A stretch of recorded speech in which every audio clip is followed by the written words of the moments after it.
Meretas, Nusantara.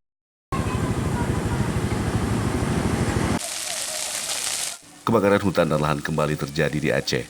Api dengan cepat membakar seluruh pohon dan ilalang yang kering di kawasan Matai, tepatnya di Desa Glitarun, Kecamatan Darul Imarah, Kabupaten Aceh Besar pada Senin malam.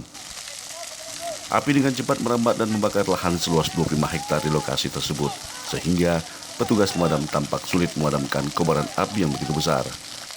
Di lokasi kebakaran tampak Pangdam Iskandar Muda, Majen TNI Teguh Arif Indra Moko ikut berjibaku untuk memadamkan api.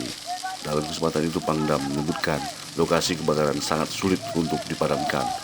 Oleh sebab itu dirinya mengerahkan 3 SSK pasukan TNI dari Raider 112 untuk membantu memadamkan api. Jadi memang ini ada kebakaran di Bukit Matai yang sering kita sebutkan itu kurang lebih mulai sekitaran maghrib ya tadi.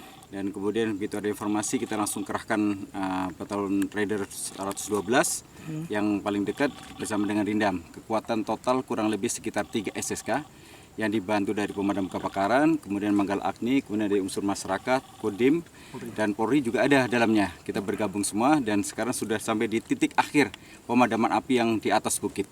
Dan alhamdulillah sampai jam sekarang ini kira-kira jam 10:30 sudah mati semua. Hingga berita ini ditayangkan belum diketahui penyebab dari kebakaran lahan tersebut. Namun petugas telah menurunkan tim untuk menyelidiki penyebab kebakaran lahan itu. Demikian laporan Ferry Fendi, Matai, Banda Aceh.